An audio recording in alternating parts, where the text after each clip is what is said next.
Good afternoon, everyone. It's Hanifa Menon from hearthealthbrainhealth.com, encouraging healthy grieving and mindful actions. Today, I thought I would share some ideas about, I speak about heart health, brain health. So I thought I'd talk about thoughts that come from the mind and then doing things that come from the heart. And I think the big difference that I would make between these two areas is thoughts are thoughts, and the heart is usually related to more loving experiences. So I thought I'd share some information in terms of thoughts. First of all, there's a concept that teaches about how, let's say we have an experience in life, right? We have any experience in life, and that experience creates knowledge, right?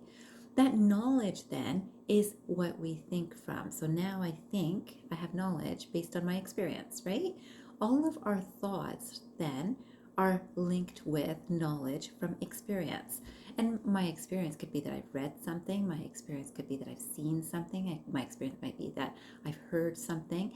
My experience might be that I have felt something, right? So all of this leads to the knowledge and then the thoughts.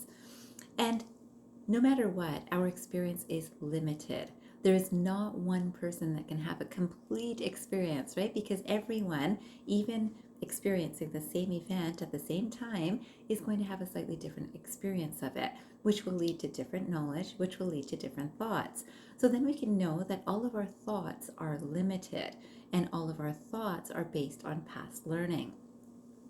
And I thought I'd share a few quotes with you to bring this back to thoughts from the mind and then experiences from the heart. Okay, so first quotation I thought I'd share is by Bill Watterson, and this says, "Creating a life that reflects your values and satisfies your soul is a rare achievement."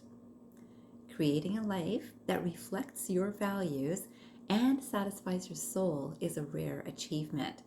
And I feel that our soul energy also comes from our heart. Like it's going to, of course, affect everything. But to work from this heart space is really that, it's in my soul. I know what feels right.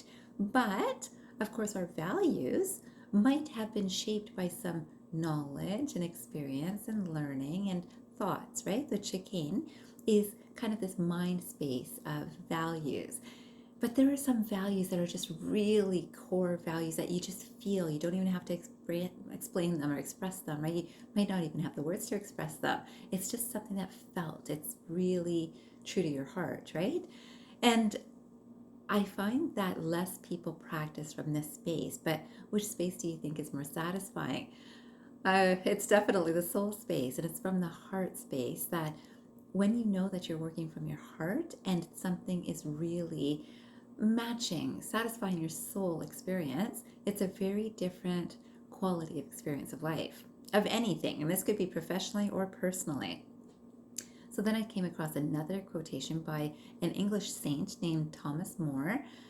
And this quotation says, "Because the soul has such deep roots in personal and social life, and its values run so contrary to modern concerns, caring for the soul may well turn out to be a radical act, a challenge to accepted norms." This is very interesting, right? So if I say that I love working with meditation and the peace that it brings my mind and the joy that it brings my heart, this might be a little bit different than the socially accepted norms, right? So it's like, okay, yeah, but what's that doing for you financially, right? And believe it or not, it's directed my whole life, and that includes my financial direction, but it also includes this spiritual centeredness and satisfaction that just cannot be replaced with anything that comes from the mind. And unless people are really engaged in whether it's meditation, whether it's prayer, or whether it's doing actions that come from the heart that are really in alignment with our values, we wouldn't have the experience. And so many people have moved into our modern world of thinking of, if I do this and I get this, which is a very mind-directed, linear sort of thinking. And the spiritual perspective or the soul perspective is not thinking in those linear terms. And anyone who is practicing meditation or prayer regularly, you know this. And This is not based on belief or faith, but it is based on practice and actual realization of this experience.